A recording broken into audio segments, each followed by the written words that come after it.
to the first section, and it's all about finisher spams. And Ricochet defended finisher spams in wrestling, saying it adds more suspense to a match. So the conversation was originally started by Booker T and Brad Gilmore, who first brought up the topic on a recent episode of their Hall of Fame podcast. And they both argued against the excessive use of finishers in modern wrestling, saying that it's a huge problem. So pushback came from Ricochet, who said that detractors clearly have never seen Dragon Ball Z before. So Ricochet used Dragon Ball Z as an example. A terrible example. Sorry. Yeah, we can get into that. But he said, say you've never watched Dragon Ball Z without saying you've never watched Dragon Ball Z, was his response to Booker T's comments on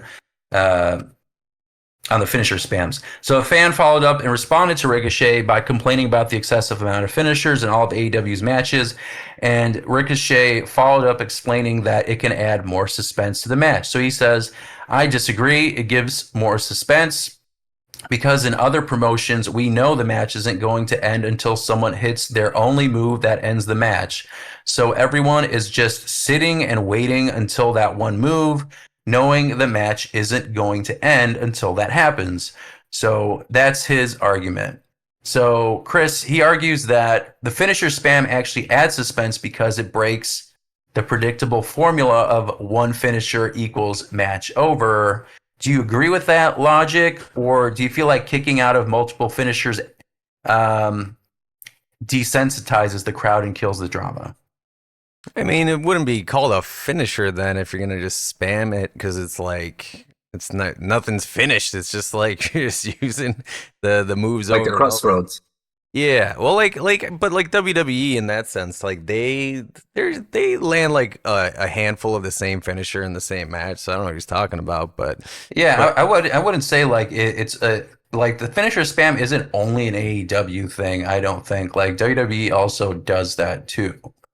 Yeah, so I would say I don't agree because WWE does that as well, but I would say it does cheapen the move a bit, like because then it feels like transitional if it's like, you know, you're using 100 of them, unless it's like a special case, like let's say the story has something to do with like you're trying to slay the giant and you're doing like 10 finishers and finally the 10th finisher does something like that, like maybe in that context. But if it's like every match that you're having is like I'm gonna use a Canadian destroyer like 10 times or whatever, then it gets a little bland. What about you, David? Where are you at in the conversation on that? I feel like there's a pacing of finisher spam that gets a bad rep, and that's what Booker T's speaking on. It's like, for example, like, all right, we'll say in indie, so we don't have to blame AEW. We got like, say that we're at an indie, or you're watching an indie, and it's two guys that have been around for a long time, and it's like finisher one, he gets up right away to hit finisher two. He gets up right away. They yell at each other. They start punching each other. A high impact spot like a clothesline.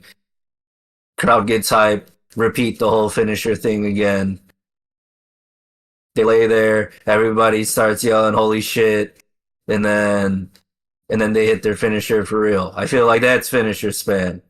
There's no real like pace to it. Whereas like I think a good example of well-paced finisher would be like Punk Roman or like Taker Michaels the first time or the second time really. Mm-hmm. I think that's like a different pace of finisher spam that doesn't feel like spam. Yeah, and I feel like this conversation about it is a little more in the past, I don't know, 10 years or so. Yeah. Like when Undertaker and Shawn Michaels did it, I mean, that was, 2009? Right. It wasn't as prevalent of a conversation. Like it wasn't in the zeitgeist anyway, like, oh, we're spamming finishers too much. Right. At least not in the American conversation. Or even like Punk Roman, Cody Roman. Like I think those are good times where it was like, oh, they're hitting their finishers, Yeah. but it's like what? Like there's suspense built. Like it's not like Roman took a GTS or a Crossroads, fucking fell on his back, rolled over, and hit a spear. Right. Yeah, I think for me, yeah, I mean, I feel like this is always my approach, but I think it lies somewhere in the middle where I don't think I think it would be interesting to see if they went back to just the finisher really means like, oh, he hit it, it's done. And I'm curious to see what that would look like in terms of how the audience reacts and how the makeup of the match looks like in a WWE or AEW product if they like religiously followed the finisher ends it and it's done. Yeah. And like would people be like not paying attention? I don't think so. I feel like people will freak out once they see the kick out or the finishing move. So, but I think there is a limit. Like if you're doing like 10 spears, Right. you know, and you're 10 Superman punches and you're kicking out or crossroads or whatever, and you're kicking out of like the 10th one, then I do think it kind of cheapens your move a little bit. It's like the always the running joke with like Sami Zayn's Blue Thunder Bomb or whatever. Yeah. Like everyone kicks out of the Blue Thunder Bomb. No one thinks that you. And then they were surprised when he actually pinned somebody off it, like Yeah. the other Yeah. match. You know, like. So I think there's a middle ground somewhere. You know, Yeah. like maybe three. Do like three, and then that like in a video game, right? How many times do you kill a boss? Traditionally, they program it to do like three strong like hits against the boss, and then you basically destroy it. Do that in wrestling. See if that works. I think it just needs a little more variety, but I think it's somewhere in the middle. So Ricochet did bring up Dragon Ball Z to defend his style, Terrible, man. implying that wrestling should feel like a high-octane anime where, you know, fighters, you know, beat the crap out of each other, absorb giant attacks before a final blow. David, you already made some comments. Does that comparison work for you? Or No. As somebody that's watched all of it, no. yeah. Episodes are usually 3 episodes. Fights are Yeah. 3 episodes long, dude. What do you mean? What do you mean it's high octane, dude? I gotta watch an hour and a half for Frieza. Like, Right. Yeah. There's dialogue. It's not like they're fighting. that's an the Iron Man entire match, time. dude. That's Flair and Steamboat in front of 500 people in South Carolina, bro. I mean, he's probably talking about like they did special beam cannons, they did spirit bombs, and Yeah, and how much he's did they still miss? he's still alive. Right. So I guess that's where he's coming from with that. They So I whiff. kind of see it. They don't like, eat it though. They whiff. Yeah. Yep. What's a better? What Like- would be? Is there a different anime you can use in this conversation, or what is a better medium or show or something to compare it to? If you had a Like the And face but of again, I wrestling? guess, yeah, I mean, I guess he's using Dragon Ball Z also as like a example of like, you know, like this is what wrestling should be, right? Like Well, I don't know. This guy never knew how to learn how to talk. so yeah, I mean, going back to what he said, let me scroll back up. He said it gives more suspense. Yeah, I mean, he talked about in other promotions, they know the match is going to end until they hit the finishing move. So I mean, yeah, I don't know. I don't know if that's the best comparison for Dragon Ball Z. If he was gonna use Dragon Ball, he should have been like, we're gonna kick the crap out of each other for an insane amount of time. Some things are gonna look kind of outrageous. Like, Yeah. There you go. I mean, you could use any Shonen Jump or Power Up style anime. Like, there's plenty Right. of them. Jujutsu Kaisen Right. and Yeah. Naruto, freaking One Piece, whatever. But Mob- Yeah, so I mean, like Mob Shonen Jump Psycho. animes, like they have a similar structure, formula. Yeah. So I mean, the fan in the conversation specifically targeted AEW, but I think we are in agreement that it's Yeah. not a unique problem to AEW. Do you feel like it's the standard in modern fast-paced wrestling across all major promotions, including WWE? Do you feel like that's a fair assessment? I think WWE really only reserves that type of stuff for high stake matches. I think a Like big thing PLEs? yeah, not even like every PLE.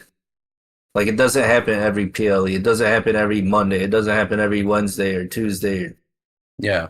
whatever fucking time they're on. I think that's also like part of the whole finisher spam because it's like you're like okay, I'm saying AEW because AEW is on TV, but it's like you watch TV, you watch every Wednesday or Saturday. You know, every match somebody's gonna kick out of something 5 times unless it's like against the local talent, Yeah, right? those motherfuckers get squished, Right. squashed.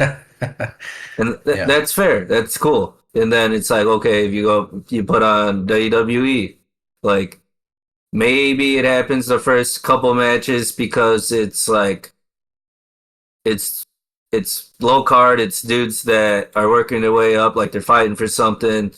You know, Miro shit like that, like going for the IC belt. But it's like they don't really keep that into every match. Like you know, like Oba's not gonna have like Trick kicking out of everything. Right.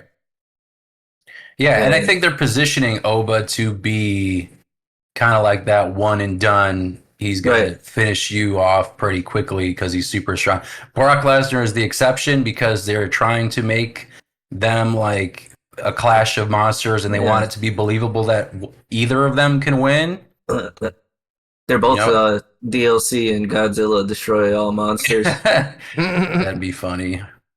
Make them the same height Sick. and everything. The building.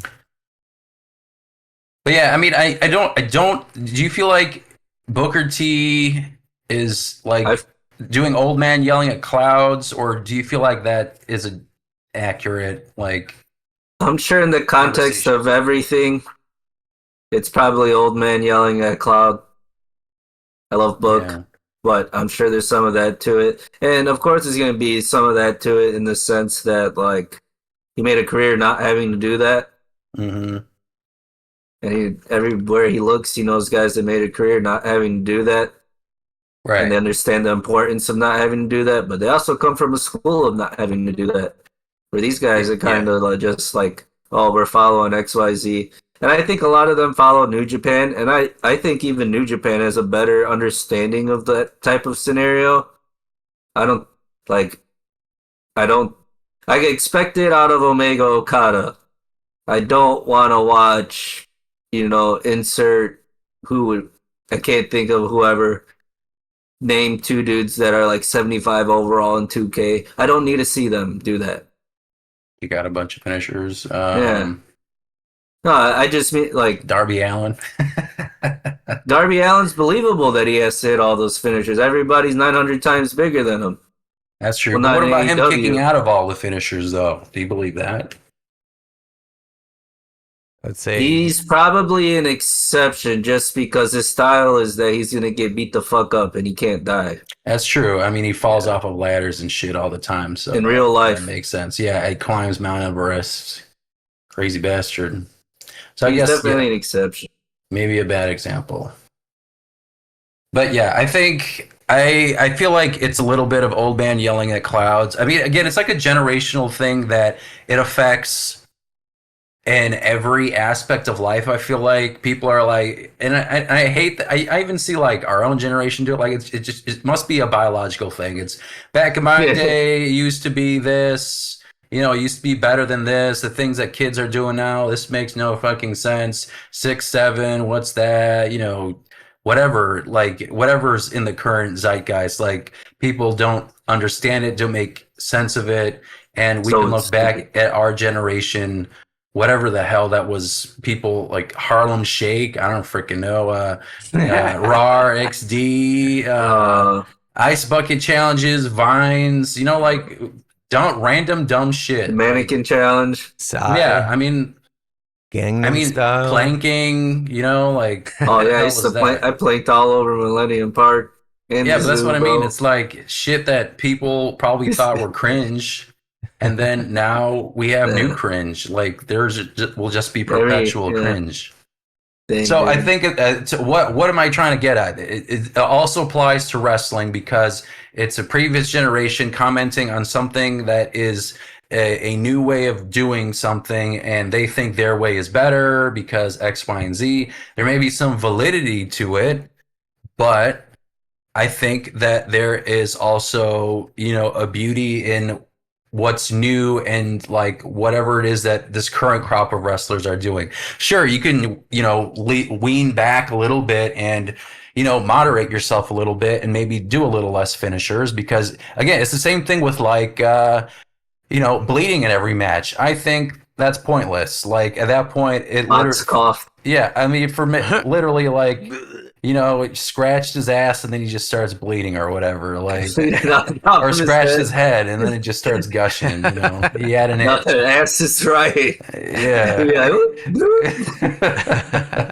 So, Press the like button. some things I think you can moderate a little bit, because it just does lose its luster if everyone is bleeding on the entire match card. Like, you need a freaking Mud blood show. bank.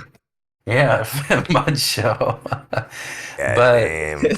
Flinging Yeah. mud. I'll also say is nothing wrong with doing more than one finisher. There is probably a good number somewhere in the middle when it comes to doing finishers, and yeah, I think it is a pretty non-issue. So I don't with that, think we can. Ricochet is. Oh, sorry. But I don't Yeah, think no, go ahead. Ricochet's a finisher spammer. I really don't. I'm thinking about why he doesn't spam finishers. Why he speak up on this? He's probably just defending his Yeah. crew. That's all. Yeah, like I guess So. like Cornball's a finisher spammer. But all right, Oh. next subject. Yeah. Well, we were talking about new generations, young generations.